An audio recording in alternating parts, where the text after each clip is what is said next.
Joey, for those that haven't come across you online, introduce yourself and tell our listeners what we're talking about today.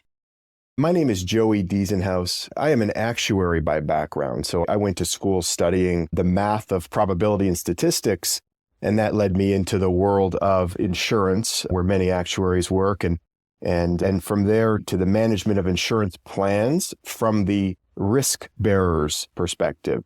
So for example, you're a large employer, you are the one responsible for paying the costs, what they may be for your medical insurance and your pharmacy insurance and so forth. And so have spent many years working in that side of the pharmacy environment, representing buyers of pharmaceuticals, plan sponsors, and providers. Today, I thought we could talk about the relationships between the PBMs and the various constituents that they contract with. Two in particular. On one side, you have the pharmacies that want to be included in the PBM's network and are subject to the whims of the PBM's requirements and economics. And on the other side, you have the consumers of those pharmaceuticals who wish to use their preferred pharmacy and are contracting indirectly by way of the PBM, who is contracting with the pharmacy, to get access to that network. And the interesting dichotomies that come out of that conversation and sort of where the industry has gone and is going. What's interesting to me, Joey, is we both have relationships with the PBMs, and let's say the big three PBMs. But just like in life, where somebody's got more power in a group, you got people talking and someone's the alpha male and someone's, the beta male and all that kind of stuff. Independent pharmacies are kind of like kneeling down to the PBMs, but I imagine in your case, with the more numbers, anytime you're a bigger customer, I don't know if the PBMs are bowing down to you, but you must have more pull than some of us little guys. And I'd like to say that with the PSAOs and stuff that we can do better, but I don't really think so because the PBMs still know we're going to be a customer somehow. So how does it feel to have the PBMs kissing your ring? I think you described it well. They're not bowing down, but when you have leverage as a customer of theirs, that competitive spirit will be sort of more influential in the offer, in the decision making. And as a large, if not the largest customer of a PBM, we have the influence to describe, delineate, and defend the areas that are most important to our members, the transparency of the costs, the ability to choose the lowest net cost product in a particular therapeutic class with, of course, efficacious results, the ability to control things like the formulary where appropriate and the level of clinical rigor that applies within the various channels, the various classes. And without the size, I always like to say you need three things to be able to negotiate with a PBM effectively. You need significant leverage, you need deep subject matter expertise, and you need a whole lot of tenacity because the industry has been built off of the control. It isn't a new theme that the big three PBMs have 85% market share. That's been true for basically the 20 years. If you look at the PBMs and their predecessor organizations, been true for the 20 years I've been doing this. And so their control is not new. Fighting back, if you will, by leveraging scale, subject matter expertise, and some tenacity is something that we're very grateful to have the opportunity to do. And we can only do it because we have the leverage of our members, right? Any one of those three things I said without the other two, or two without the other one, is not bringing a full set of weaponry to the fight, so to speak. And I do think of it as a battle. Unfortunately, if I flip the coin to think about your comment, the presence of the retail pharmacy, unfortunately, has gone in the other direction, right? The consolidation of the industry, the M&A activity, what you're left with is less penetration of the independents and even banding together, to your point, via a PSAO, there's still a limit. Moreover, if you look at the assets of and I'm not going to pick on anyone in particular, but if you look at the assets, PBMs are now part of ever-growing conglomerates, entities that have insurance companies. Some of them have their own retail pharmacy chains, of course. They have banks. They have health insurance companies. and plans and so on and so forth. And what happens is the ability to compete as an entity in one sub area of that conglomerate becomes harder. And the power of control becomes more and more present. I suspect that the biggest difference between me as a negotiator on behalf of risk-bearing entities and someone negotiating on behalf of a small, medium-sized group of independent pharmacies is the say in the contract. So the PBM's willingness to bend, to your earlier comment. And it is a combination of, again, understanding where the proverbial bodies are buried, right? Yeah. All of the economic manipulation that goes on in a typical contract relationship, where it is and how to stop it, which again comes back to that combination of leverage and subject matter expertise. When I think about the PBMs, in theory, the worst PBMs treat pharmacies. In theory, that affects the customer. Pharmacies close down and they don't have access to pharmacies, or they're waiting in line for a day and a half at some pharmacy that no longer has competition because people have closed and so on. I don't think people take jobs anymore because of what insurance the corporation's going to give them, because I think people know that can change in 2 months when the new year comes up. And I don't know how much the corporation cares that someone has to drive 5 miles instead of 1 mile and things like that. And so it seems to me that you would typically say, well, the customer is going to get bad service, and then the corporations are going to decide to go with someone else because our people are getting hurt and so on. Do you see any of that side? You're not really hearing it from the bottom up. That's really the corporation's responsibility to listen to their employees. Yes, that's true, Mike. Our service model is designed to make sure that our members are happy. Your members being the corporation that you're buying for. Right. And their direct accountable person, right, which might be the head of human resources, right? Could be a finance area person as well. Yes. But most HR leaders are particularly mindful of the types of things you're talking about. They do not want, we use the term disruption. They don't want disruption where a person has been going to this pharmacy and can't anymore. And just to be clear, my earlier comment about PBMs and their various assets, if you will, they're not all created equal, right? For example, if one PBM has their own retail pharmacy network and another PBM has their own retail pharmacy, that's going to create a different dynamic in contracting, one would think. Our methodology has always been, let the plan sponsor have the choice to do what they feel is best for them because they know their people. And most of the time that means keeping disruption right down to a minimum, which from the standpoint of the network means don't tell people they can't go to the pharmacy they were going to before. I would say out of the 350 plans that use our PBM program, I can't think of more than one hand worth 5 entities, and probably less, that actually really disrupted that pharmacy network. Now, I'm talking about access to your acute meds, your routine meds, your first fills, right? It gets different when you start talking about maintenance fills, which I know is critical for the independent pharmacy. But first, just talking about that 30-day acute or routine fill, almost all of our members use the broadest network, which is 70,000 pharmacies, which means it's almost everyone. And so you're never driving more than a few miles or a couple of minutes, and you're never really having to change the pharmacy that you go to. So that's good news. I know you're not the PBM, and I know you're not the corporation. How do you fit in between the two? Every entity that has their own insurance plan needs to have their own agreement with the PBM. So we are not creating the agreement without the plan. We negotiate a master, and it has all the terms and conditions, and the PBM cannot change them.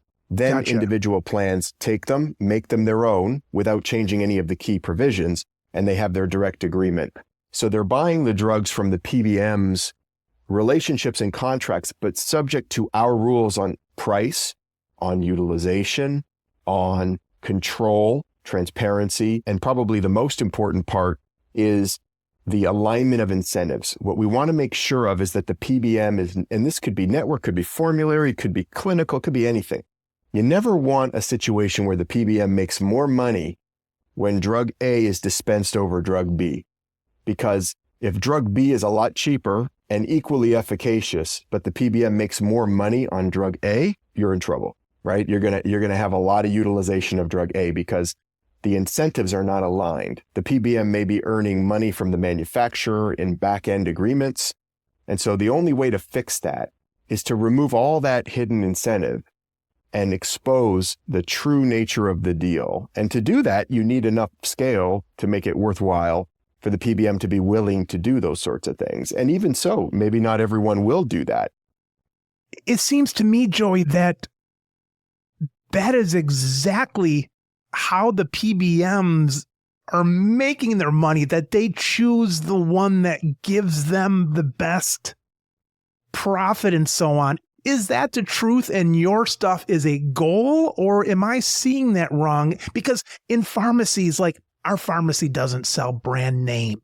And we've got some of our local plans that they'll only pay for the brand name and not for the generic that's 20% of the cost on our shelf.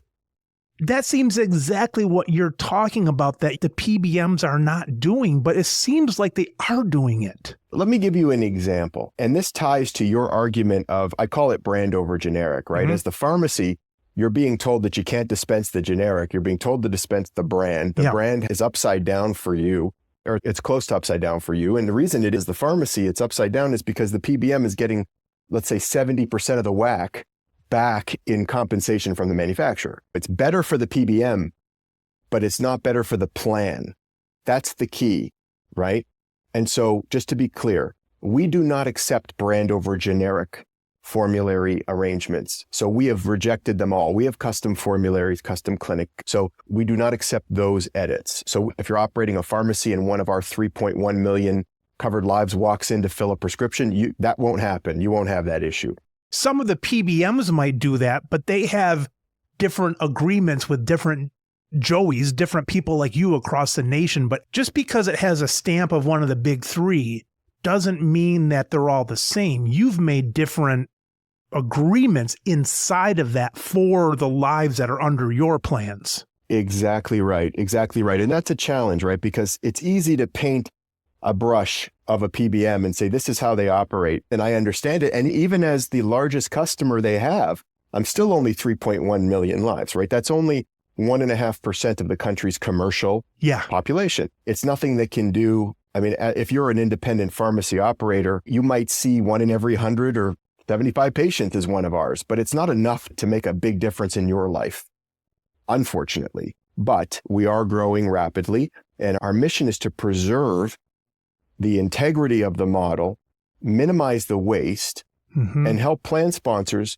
continue to offer benefits. What worries me is the excessive cost increases that we see over time can make benefits unaffordable, right? And at what point can plan sponsors no longer afford to provide these sorts of benefits that have existed since World War II? Right? There's tax incentives and other reasons why they'll probably continue, but it used to be impossible. Now we're outside of retail pharmacy here, but it used to be impossible to have a drug that would cost $50,000 for a 30-day supply. That used to be unheard of. And now they're everywhere. And you're not even talking about immunotherapies. It can be a regular single source product that has some predatory manufacturer pricing. And another brush that sometimes gets painted, where manufacturers get painted with that brush of doing lots of bad things, where, I mean, there's lots of, for example, generic injectable manufacturers out there that continue to provide molecules to keep them from going short and have very little margin. And to be clear, I am not an advocate for pharma in any way. I negotiate against them too. Yeah. But it's very difficult in this industry to paint a portion of it with a brush. One of the complaints of pharmacists, and I guess the population, would be spread pricing. Is that something, Joey, that you can control in your lane with a PBM? And are there some people like you, not at your company, like you in different places that maybe aren't as sharp and don't realize that some of the PBMs are doing this to them. I don't imagine you're real happy if a PBM charges you $100 and only pays the pharmacy $10, but it happens, and I understand how you prevent that. How do others not prevent it? Well, I mean, in all fairness, I mean, this is what we do. We have an amazing team of people here, and we work around the clock educating on these subject areas, right? So it's not about aptitude, it's about sort of depth and hours invested. And I still learn every day, having done this over 20 years. The bottom line is that there are things you can do, right? There are things you can do to go after the right answer. The challenge is going to be, if you don't have the leverage as well, it's more difficult, not impossible. But to your point about spread pricing, every one of our members has the opportunity to take what we call a transparent contract. And what that does is it reimburses the pharmacy at a level that is the exact amount of money that the plan pays for the drug. So there isn't a spread anywhere in the price, right? And that enables the alignment of incentives. Some plan sponsors don't like that as much. They'd prefer a fixed. PBM agreements are off of AWP. I've talked to someone about that. They'd rather have it kind of like a gas guarantee. You're not going up and down through the year kind of thing. Exactly. But in our agreement, we have both, and we are indifferent. They are actuarially equal. So the story goes like this. If it bothers you that there's a spread price in there, like it bothers us, you can have the transparent agreement. If it doesn't bother you and/or you don't like your gas bill varying, well, then that's fine. You take we call it the traditional deal, but rest assured that they're worth the same amount of money to you. So now your decision is not based on which deal are you getting hurt in. It's more about which deal is philosophically more aligned, but also to be very clear, spread comes in lots of ways, and we're only talking about the spread on the pharmacy acquisition cost or the pharmacy contracted rate. Yep. Most of the money actually comes somewhere else. Most of the money comes what I call on the back end. That's all the money that the manufacturers are paying, right, to the PBMs. And people use the term rebates to describe it. And what I do is I like to describe it as rebates with a big R and rebates with a small r. Because actual rebates are just one form of compensation that manufacturers pay PBMs. And if you put it all together and call it big R rebates, so to speak, it's a big number. For some drugs, it can be 80% of the ingredient cost. It can be 60% of the ingredient costs, and big numbers like that. Our agreement does not allow the PBM to keep any of that money. Any of it. Not a little bit of it, none of it. And we fully audit it for our members, and they can audit it as well. You should always wear a belt and suspenders to keep your pants up, is like what we like to say. You remember BC, the comic strip? Nobody reads comics anymore because you don't get the newspaper anymore. But That's BC right. it was a comic strip basically of prehistoric cast. And they made jokes around prehistoric stuff. But that was one of the things he said, show me a guy that is wearing belts and suspenders, and I'll show you a guy who's not wearing any underwear or something like that. Because they're extra careful. Oh, it's funny. Well, as an aside, I've been a comic book collector for a long time, but not in the newspaper. I collect the old, and I collect vintage, pre-1970. It's really like Superman, and I like DC characters, Justice League and stuff, yeah. One of our pharmacists who's no longer with us, but when he left us, he opened up actually a comic store in town. He does that like half-time with his pharmacy stuff, so. Fun, yeah. That's cool. That'd be a dream job for me. Joey, a PBM comes to you and says, Joey, you don't have to use your strength with us to get all these things straight. We don't do the spread. We don't do any of that stuff. So relax. Don't do it. You still like doing stuff with the big three. Is that because they've got power in other areas that as long as you keep them in line, you're going to benefit from their bigness? Is that right? That is really it. But to be clear, we test the market regularly. We don't just look at the big three. For example, we went out to 16 PBMs including some that we knew wouldn't be able to handle our size, but we wanted to be sure and give them the benefit of the doubt. And then we would narrow the field. And even when we narrowed it to our proverbial finalists, there were several in there, including non-big three, that we evaluated. And you hit the nail on the head.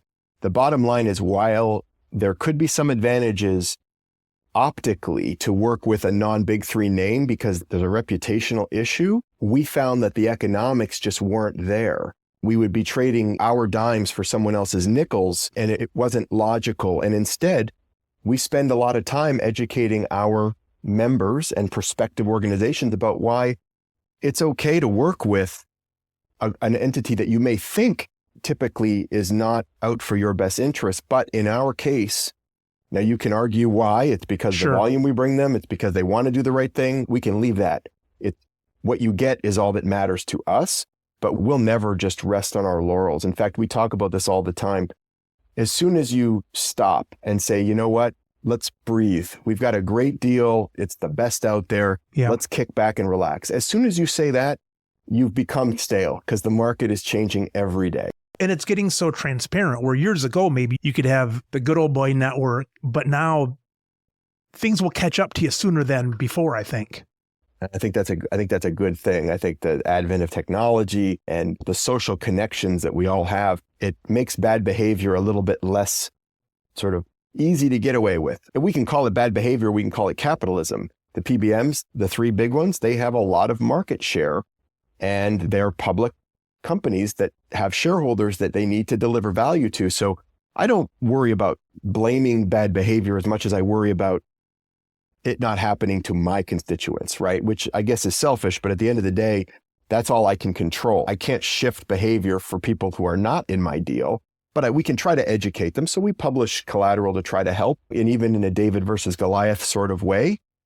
You know, there are other groups out there that get some value without the volume that we have. I just think that it's difficult without that leg of the stool, without that leg of the leverage. It's difficult. I can imagine this answer, but let's say somebody a tenth of your size comes to a PBM and doesn't have the experience and the things you mentioned that keep them in line for you. Who's going to start being the loser in that? Is it going to be the company's going to pay more and maybe the employees of this big company are going to have problems? What starts to happen if somebody like you wasn't looking? And I'll go against the big three, but let's say any PBM that's trying just to make a ton of money. What are the issues going to be? Well, in your example, if we're talking about a group that's a tenth of our size, which would be several 100,000 lives, they're also playing with some weaponry, right? They're not so small that they won't get attention. Mm-hmm. So if they've got, and most organizations rely on a third party to help them, right? They bring in expertise via an advisor or a consultant. Sometimes we use the term broker, insurance broker, and many of these firms have deep expertise as well, and people who focus on only pharmacy. Does someone your size have that, Joey? Do you have a broker that comes in? We do use the support of an actuarial firm. It's a company called Milliman. And so we use them as an objective party. They look at the numbers even closer?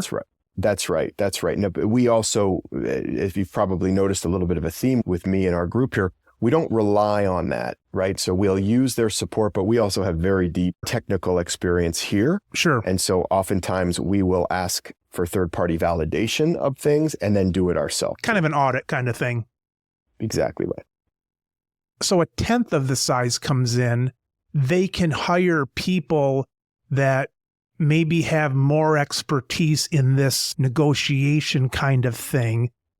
At some point, though, people are not going to have that power. Does it go down on a linear graph?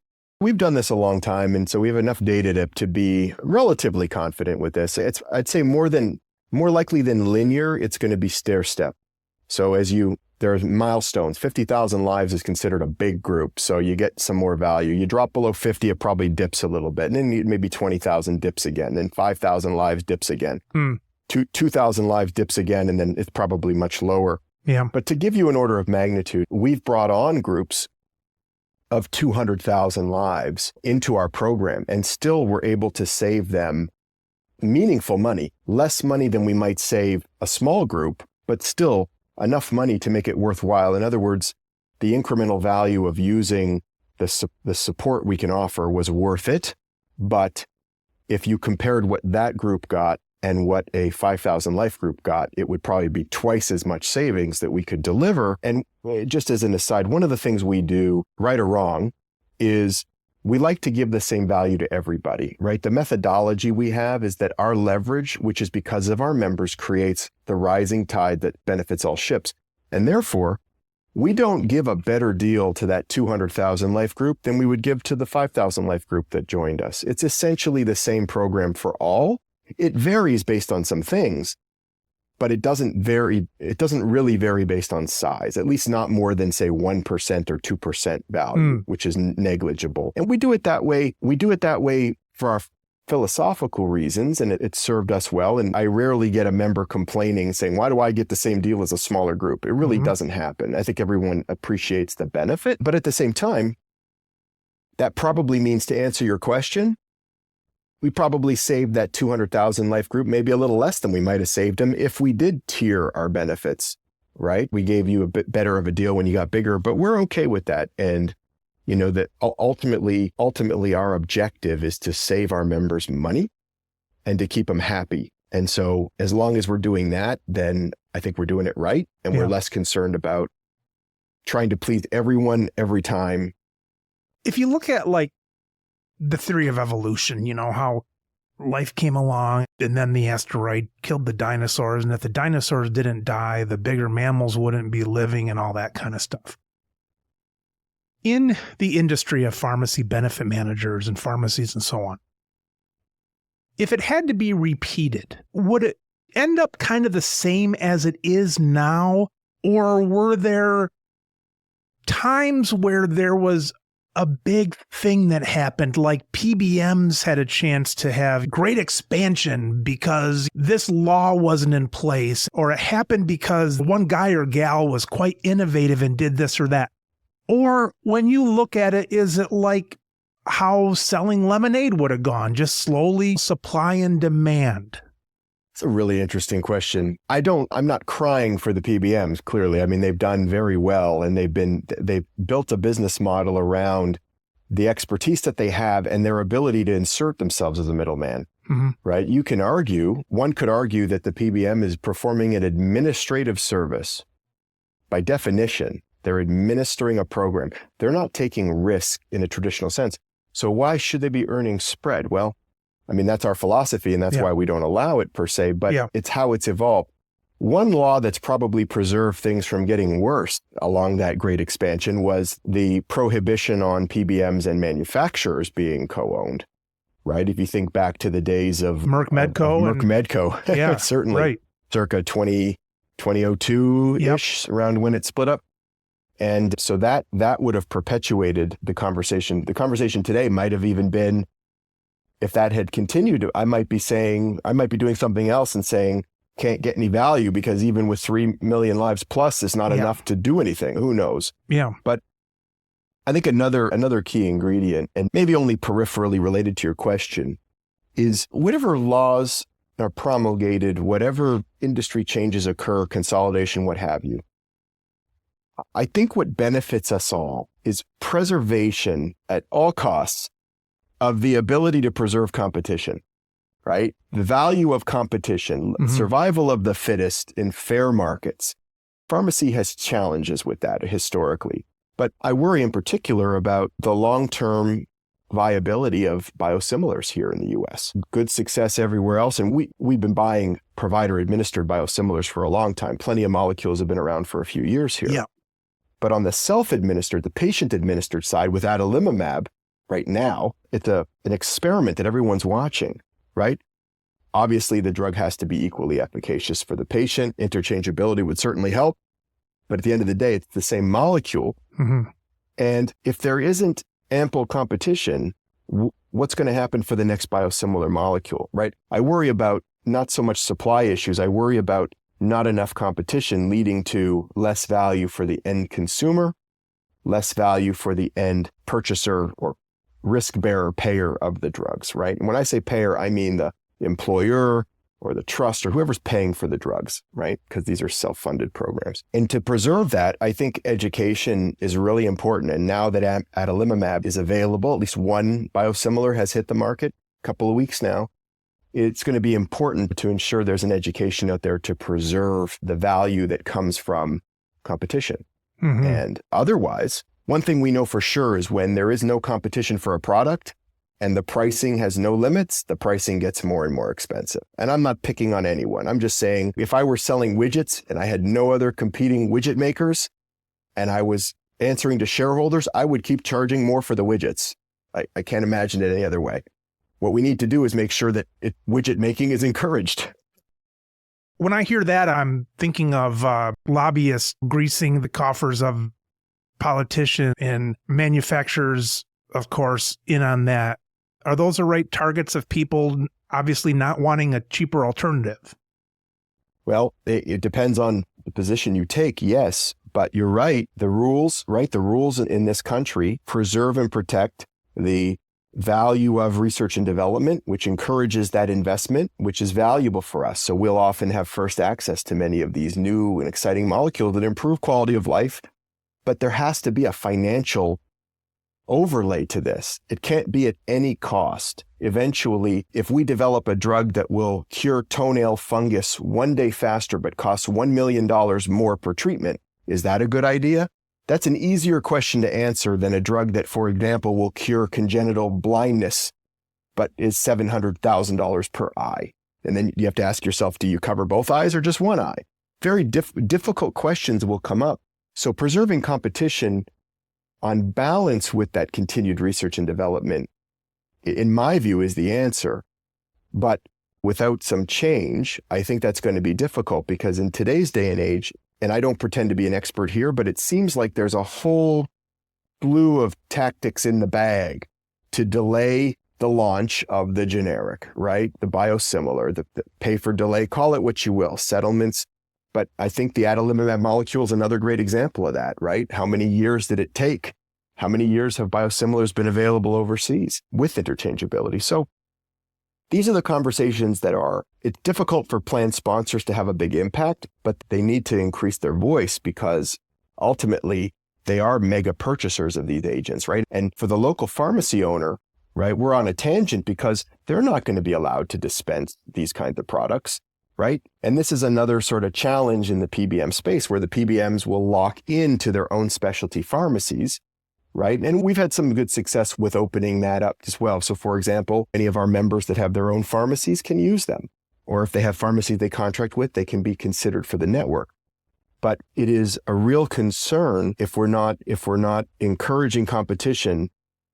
Even if one molecule is cheap, the next one might not be. And over time, none of them will be cheap enough. And we'll have, pharmacy costs have gone up so much that if you include all pharmacy costs together, the going statistic is right around half, almost half or right around half of your total healthcare expenses are attached to pharmacy, right? Now, it depends on who you ask, but if you include all of the pharmaceuticals that are being administered through medical insurance, they're still drugs, right? They typically go through medical insurance instead of pharmacy insurance, but that's neither here nor there. You're approaching half, right? And 20 years ago, pharmacy was 5% of total spend, 6% of total spend.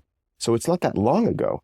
And this is something we need to be very mindful of. And I say it only because my comment earlier about one must not just relax and feel good about the deal, have to continue to push. That's because we have to think about next year and 3 years from now and 7 years from now. And even the good deal today is not going to always protect us tomorrow if we're not ahead of it and on top of it. Yeah, lots to worry about. I don't sleep so well. When I think about the pharmacy costs going up, I guess there's different arguments, and I don't necessarily take any of them. Somebody's going to say that, well, yeah, those have gone up, but look, hospital costs and long-term care and all that's come down because we're able to treat this with this drug instead of doing a lifetime in the institution or something. That's going to be one. Someone else is going to say, no, they're expensive because nothing's really changed. The manufacturers have just raised their prices. When you look at those figures, Joey, of the 5 and 50, where is that 45% difference? So when you look at increases in cost, right, what we like to do is and we call it trend. We call it cost trend, right? We like to break it into three pieces. There's unit cost, there's utilization, and then there's what we call mix or intensity. So the unit cost is that price of atorvastatin 10 milligrams times 30 went up from $5 to $5.50. Utilization is over time, we went from hypertension as an issue to pre-hypertension as an issue. And we started patients on a statin a little bit younger with better lab values. I think that's a good thing for the record, but more people use a statin, so costs go up from utilization. Finally, you have mix or intensity. And that is, just to continue my statin example, that is the notion of replacing all the folks on statins with PCSK9 inhibitors, right? A $700 drug to treat your high cholesterol. And maybe it works better, maybe it doesn't. That's not the purpose of my point. It's just the effect it has on trend. So if your calculation of trend includes all sources, not just pharmacy costs, but medical costs, then your comment about some drugs actually produce an incremental benefit is right on. What used to be a lifetime of pain and difficult treatments and expensive treatments is replaced with a cure. Right? It's a pretty easy, as long as the money is about the same or even cheaper with the drug, that's easy. But those arguments don't hold for lots of different molecules.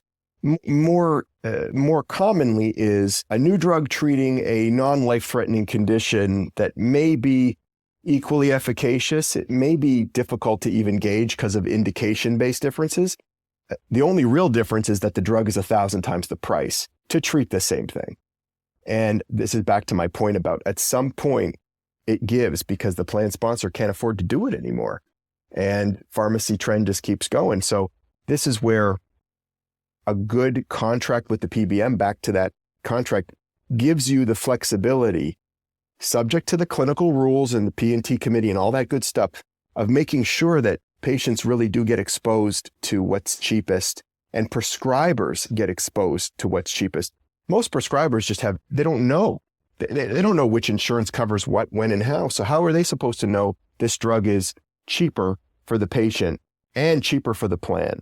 They don't. So educating them has to be an ingredient to this, right? And so we do that through technology that's made available to patients and to prescribers through their EMR, just to tell them, did you know, like you're putting it into the pathway atorvastatin 10 milligrams, which would be probably the cheapest already, but did you know that you've got simvastatin, right? And you've got lovastatin and same class, right? Or even same molecule, different manufacturer, right? Trying to help, right? And you've got a lot of that sort of growth in the industry, right? A lot of third parties coming out there to try to grow transparency about pricing variations, which I have to say, another area where I feel for the independent pharmacy, because I'm not going to name names, but these like third party card companies that will advertise to patients where the drug is 1 cent cheaper, but it's a different MAC list for everyone, right? Different drugs. And so it forces the pharmacy to try to do loss leaders to compete and pay the third party for the volume. And again, it's just another thing that makes it harder on the independent pharmacy. And I just don't see that going away, unfortunately. So, Joey, what you were talking there, I think in the pharmacy side, we know that as kind of a step therapy. You've got to try this before you can try that and so on. At some point, those are decisions they probably make with you, right? That we're not going to cover this $1,000 toe fungus prescription. Those are decisions they're making with you. And that's that, right? They just make those. I'm sure there's fallout from that because eventually an employee could say, hey, Sally in HR 2 years ago, it covered this and now it doesn't.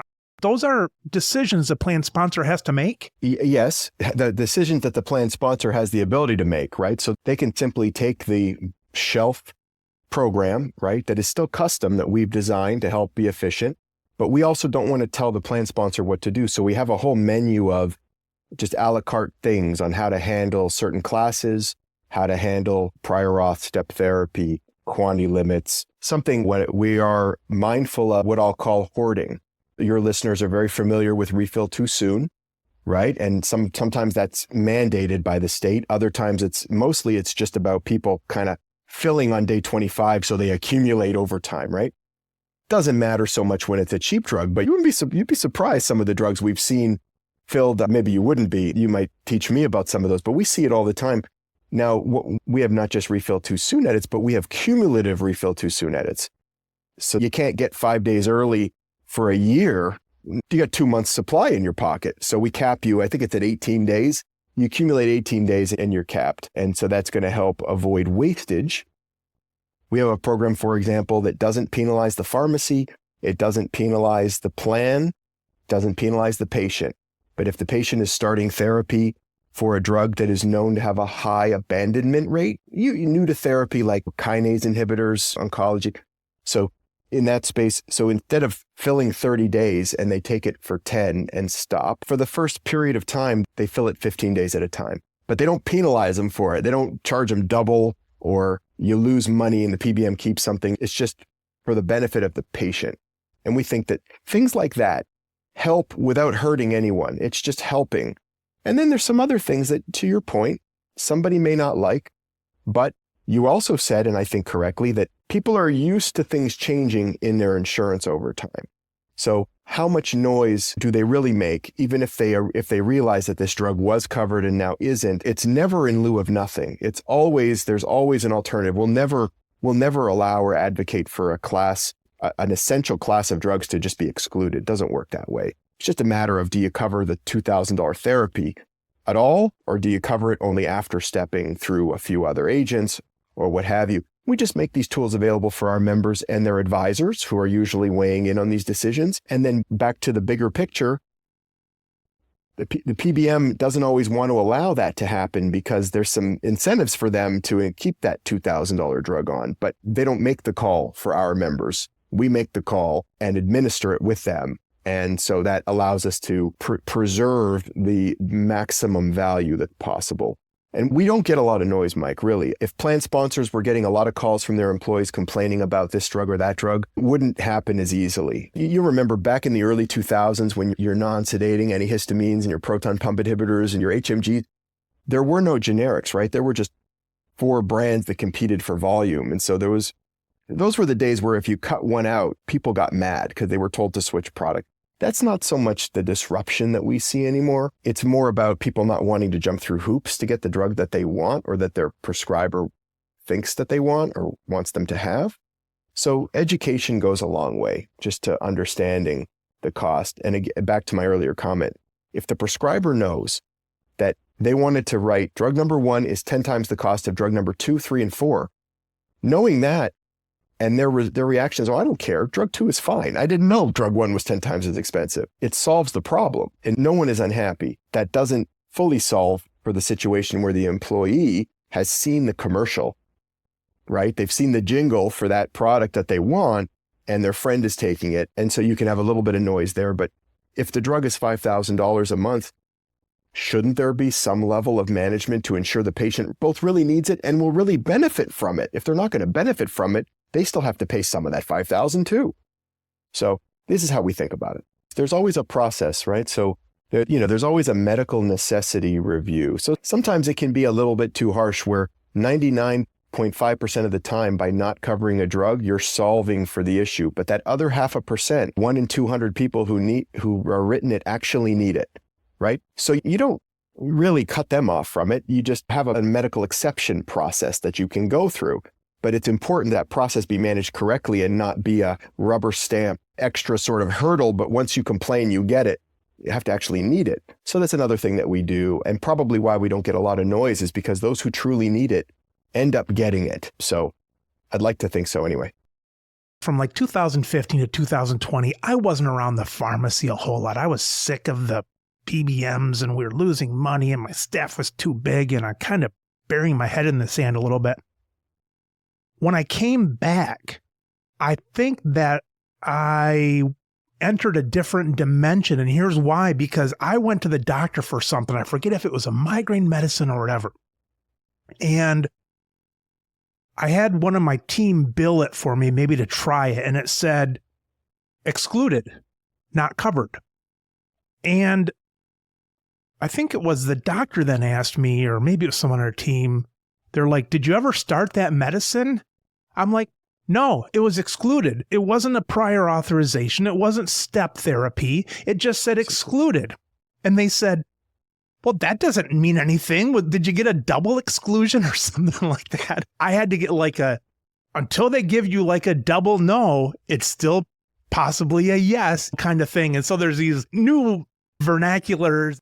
Yeah, you're right. It is, terms aside, there is some element in a typical program of the mechanism is there to deny, to filter out it's like the shoebox effect. If you force people to have the receipt to get reimbursement, a lot of people will put them in a shoebox and forget. A lot of people are going to give up and avoid confrontation and not. So that those who are willing to embrace it and make a little noise, sometimes that is enough. But let's just go into your example a bit. And I don't want to collect any PHI from you. But let's look at those new monoclonal antibodies for chronic migraines, right? That class of products. And you've got several. You've got Aimovig, you got Adjuvant, you got Emgality. There's several in there. Because they're part of that same class, what a lot of PBMs will do is there's 4 of them, they'll cover 2 and exclude 2.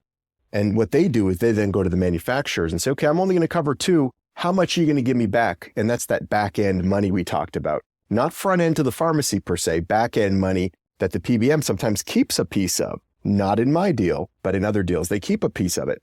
And so it could have just been, in your case, if my hypothetical is right, it could have been just as simple as the pharmacist calling the prescriber and saying, I'm making this up. Emgality is excluded, but is Aimovig covered, right? Trying an Aimovig claim, seeing it's covered, and then getting the prescriber to rewrite it. And then you end up with a different product that's in the same mechanism of action. That could be what happened. And that's happened increasingly over time where formularies will not just require clinical steps or edits. They will exclude products from coverage. But again, there's always a medical necessity sort of approach. It doesn't happen often, but there are patients who will try and fail 3 drugs out of the 4 in that class. And for some reason, the 4th one works for them. There are some bizarre things like that happen. And you don't want to, I mean, in that example, I feel terrible for a person who has to suffer 15 migraines a month. It'd be just terrible. And if you can drop that from 15 to 7, that's like doubling their life, right? So for me, things like that is where you got to make sure, even if you can't explain why, if it works, do it. And forget the cost. There's productivity benefits. That person who's got that many chronic migraines is going to be very difficult to be productive at work. And even when they come in, they're not going to be doing very much. They'll either be absent or they'll be present but not working, which we call presenteeism, right? And so they're going to be, and miserable too, poor person, be miserable. So helping them might actually save the employer money in a different way there, not because they spend less on healthcare, but because they get more out of the employee. So you got to think about all these things, right? It's got to be a factor. Is there a hard no? Is there times when somebody is going to come to the plan and say, look, I'm allergic to these 3, this drug, you've never done it, it's off the list and all that stuff. Is there potential always for room? Always. Plans have to offer appeal processes. Has to be, right? And there's multiple levels of appeal. That must have been where mine was. It's excluded, but not yet, or not fully yet. Could be, yep. And there's multiple levels of appeal, including what's called IROs, review organizations. Plans have to require appeals. And in many cases, there are external last level appeals done by independent groups that go ahead and review the cases to make sure. That way, even the PBM is not concerned that there's the perception that they're denying something that somebody really needed. Mm-hmm. So they'll use a third party to do it. And so that there are ways to get at the drug. I feel pretty confident in saying that when a patient really needs the drug, they get it. Now, if you've read the news lately, there have been some really heartbreaking stories out there published by a couple of insurance companies denying really J-code products that are really needed, infused. But we're not talking about that here, right? I mean, that's the insurance company making a decision, right? Here, the plan sponsor has control because they absorb the risk. So they have some ability to influence things within reason. And so I don't have any stories like that in 25 years of doing this. So I feel comfortable saying anyone who needs a product gets a product. Just the patient might view they needed the product and they didn't. That's hard to deal with, but it doesn't happen that much. Joey, let's say you could take any position, either private sector, public sector. You could be the president. You could be a head of PBM. You could be CEO of Twitter, whatever it is. What position would you take in order to make what change? Such an interesting question. Mike, I really do think that the answer is the job that I have.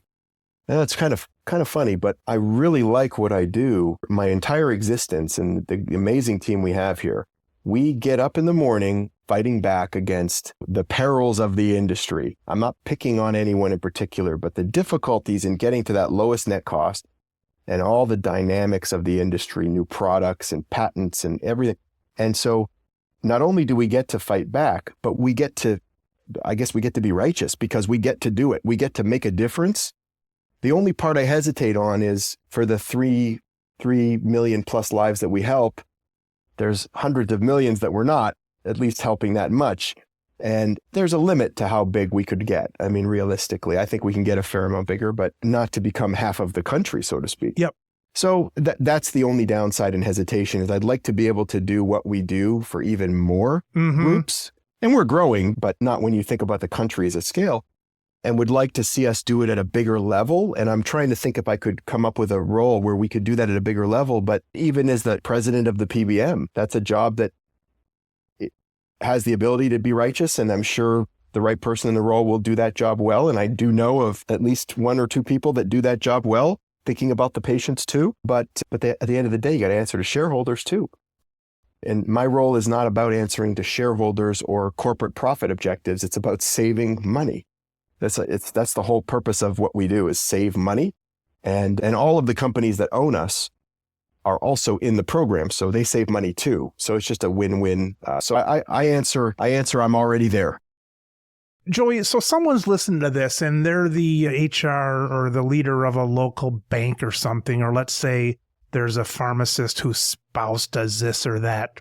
How do they come across you and how do they not come across you? Do some of those people deal with brokers? Do some deal directly with PBMs? Where do you fit into that? Yeah, and the answer is yes. Some organizations will work directly with PBMs. Most will work through an intermediary, an outside party that they've hired to help them run their trap, so to speak, to look at the PBMs. Would that be an individual person? That's a broker. So the industry has a number of terms: consultant, advisor, broker.